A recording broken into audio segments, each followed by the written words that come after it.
Students, now I am going to start the 5th unit, that is transmission lines. Now, because I couldn't take this online class today, whatever the topics I want to cover in that, I am telling in this offline class. Now, so first of all, this fifth unit is about the transmission lines. So first of all, we have to see what is meant by a transmission line. So in the first unit, we have seen the basics of electric field, there is electrostatic field, and in the second unit, we have seen magnetostatics, magnetic field, and in the third unit, we seen the combined effect of time varying of magnetic field and an electric field. So after seeing this magnetic field and electric field, we have to take in next fourth unit we took what is meant by wave propagation, how the wave will be propagated. So when the wave is propagating in space, what are the different medias the wave come across, that several things we have seen in the fourth unit. Now coming to the second unit, the fifth unit, the unit is nothing but transmission lines. Now say what is meant by a transmission line. Usually first I will tell, in our daily life we are receiving different signals. One is the mobile we are using, otherwise we are using television, otherwise we are using a radio. Like this we are getting different signals, is it not? So in our day life also we are receiving different electromagnetic signal in different ways, in different applications. And here, and one of the thing, another one is another example we can take. So these are the different types of signals which are receiving in our daily life.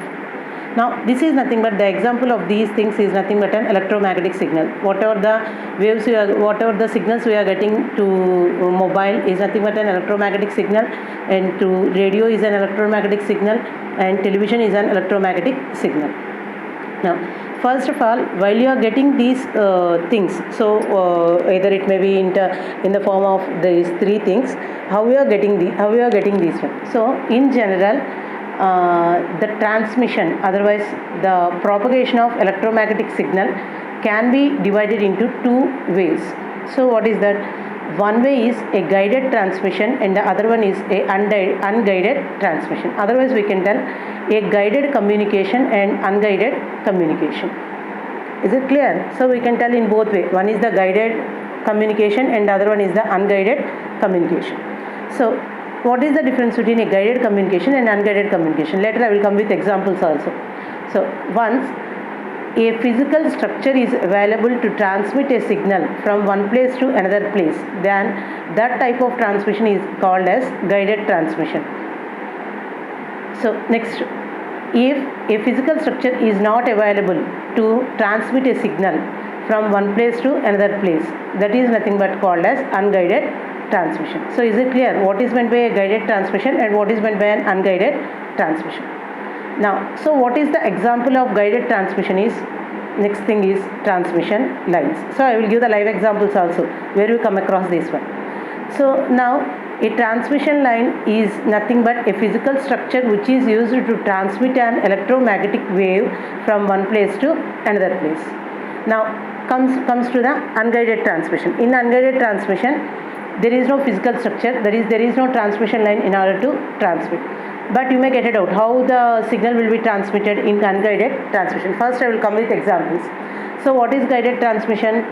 Guided transmission uses a physical structure which is nothing but called as a transmission line.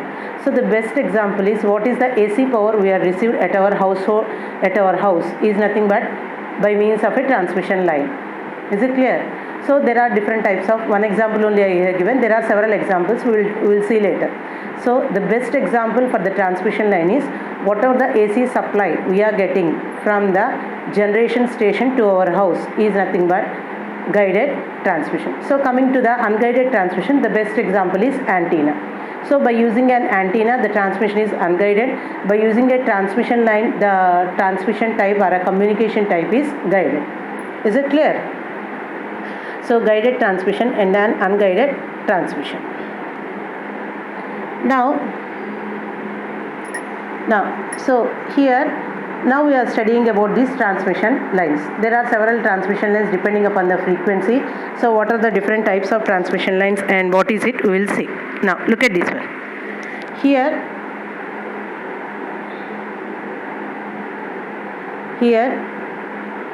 This PPT, this PDF already I have shared to you.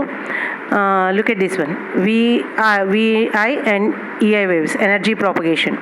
So here sigma is proportional to infinity conductors, whereas free space sigma is equal to 0 free space. So it is wireless.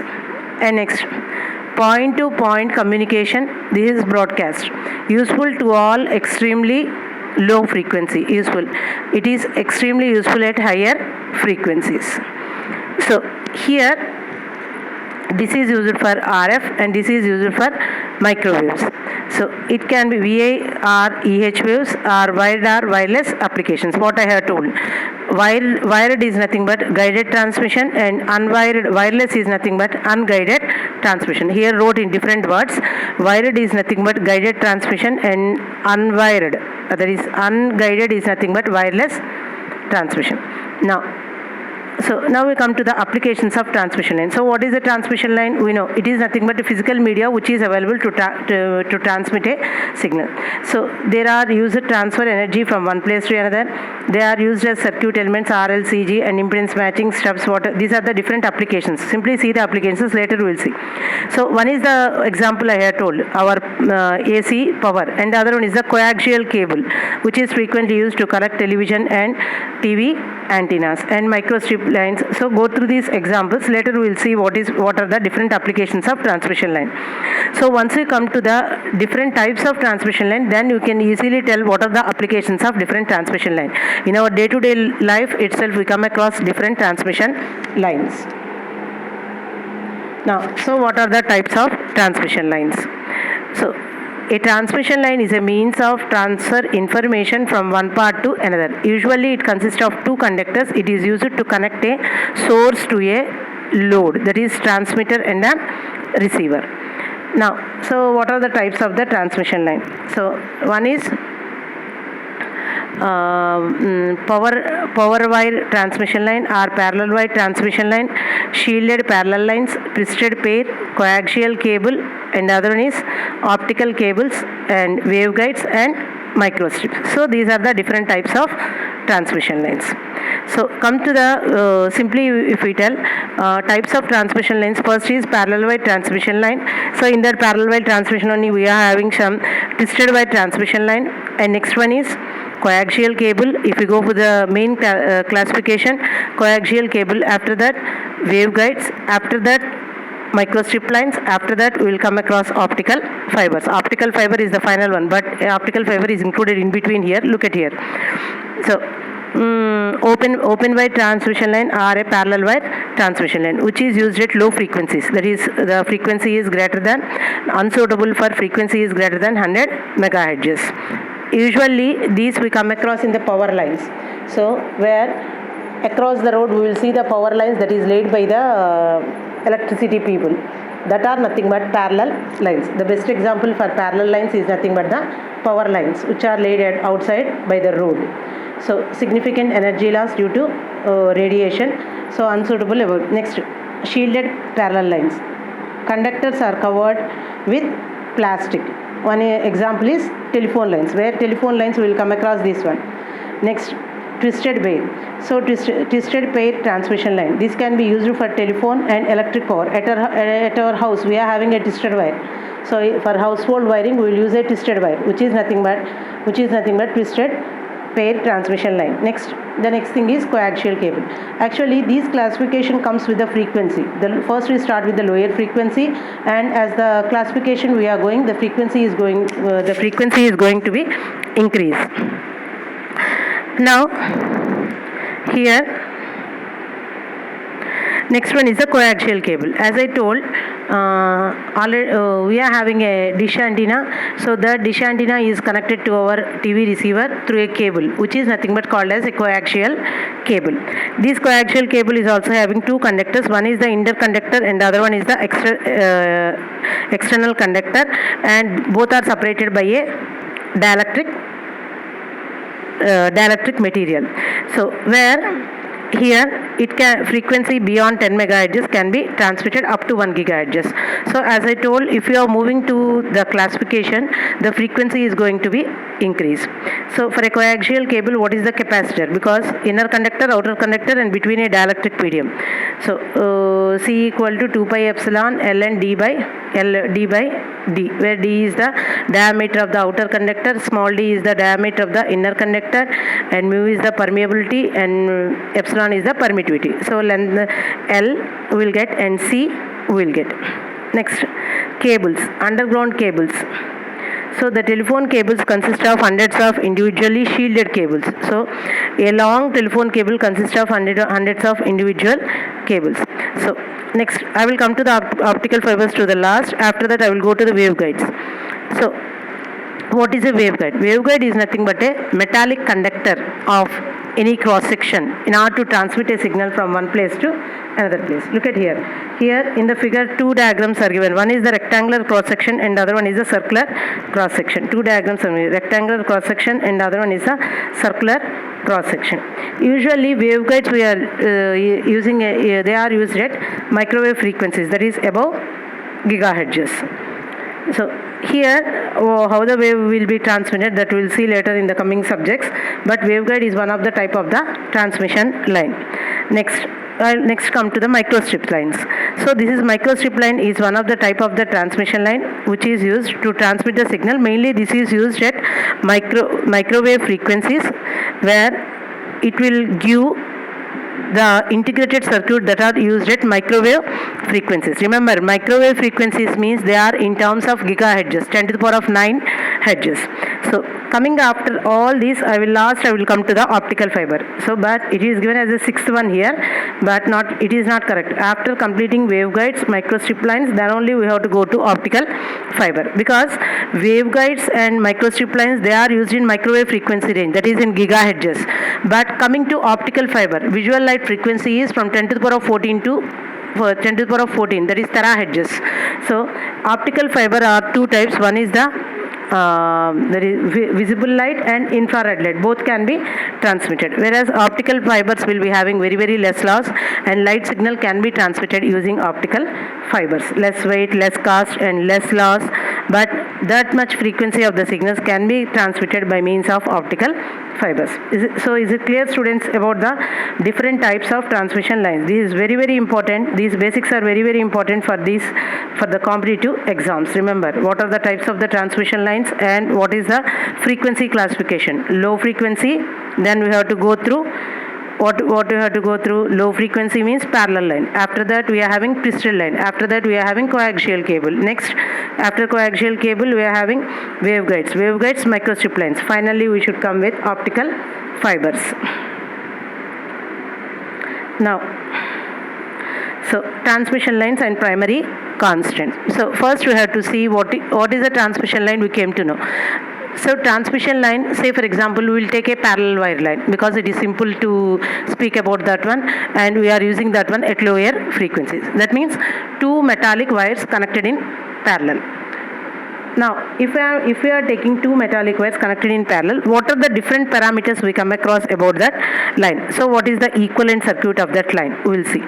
So if these transmission lines are made up of a conductor, no doubt in that one. But if we are taking, if two conductors are placed side by side, basically here the conductor is not a pure conductor. Definitely a piece of a conductor will exhibit some resistance. So first we have to see what is meant by resistance, what is meant by conductance, and what is meant by capacitance, and what is meant by inductance of a transmission line. These four things we are going to see. Because the transmission line is made up of a conductor which is not pure, so definitely it will consist of a resistance, it consists of an inductance, and both two parallel lines we are considering. So definitely in between there will be a capacitance and there will be a conductance. So remember that one. So resistance of a transmission line, it is the resistance of the conducting material along the length of the line. So look at this one. So R is distributed along the line. Say for example, I am taking some length L. So what is that? R is distributed along the line. R equal to rho L by A. Already you know that one. Length of the wire. So here voltage, because why, how we are telling that resistance is present, there will be a voltage drop because no conductor will be there, so there will be an voltage drop in this conductor. Look at here, it happens along the line. It, in these cases, voltage decay along the line, because voltage is going to drop when the wave is, when it is propagating. Here there will be a resistance. So simply remember, pure conductor will not consist a resistance value. If a pure conductor does not exist in nature. Simply theoretically we will talk about the what is that?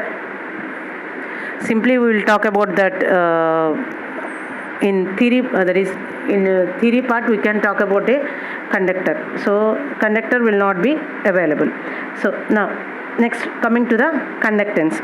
It is the conductance of the dielectric material between the length of the line. Say for example, two parallel lines are arranged, means in between there will be a dielectric medium. Say for example, if we take a, I have told the best example for a parallel line is outside power lines laid by the electricity people.